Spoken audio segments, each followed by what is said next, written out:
संभाजीनगरला आपल्या सोबत आमचे प्रतिनिधी माधव सावरगावे आहेत। माधव, सगळ्याच ठिकाणी ईव्हीएम मध्ये गोंधळ होताना दिसतोय। संभाजीनगरमध्ये सुद्धा असे प्रकार घडलेले आहेत। एकंदरीत आजचं मतदान सुरू झाल्यानंतर काय काय तिथे घडताना दिसतंय?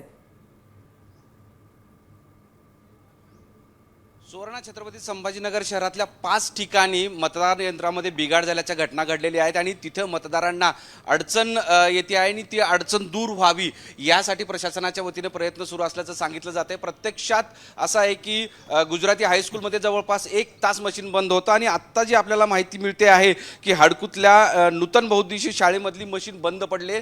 अर्धा तास झालं तिथलं मतदान बंद आहे आणि त्यामुळे मतदारांना सकाळी रांगेत येऊन उभं राहिल्यानंतर मतदान करता येत नाही। आत्ता यावेळेस हिंदी विद्यालय जे शहागंजचं आहे तिथं सुद्धा मशीन बंद पडलेली आहे आणि ती मशीन दुरुस्त कधी करणार असा एक प्रश्न मतदारांच्या समोर पडलेला आहे आणि त्यामुळे जवळपास 5 घटना घडल्यानंतर आता प्रशासन अलर्ट होतं का हे पाहणं महत्त्वाचं असणार आहे। वेगवेगळ्या ठिकाणी गोंधळ सुरू आहे आणि या गोंधळात मतदारांना मतदान करता येतं का हाही एक प्रश्न या निमित्तानं समोर झालेला आहे। प्रत्येक ठिकाणी अशा पद्धतीनं धन्यवाद संपूर्ण माहितीसाठी।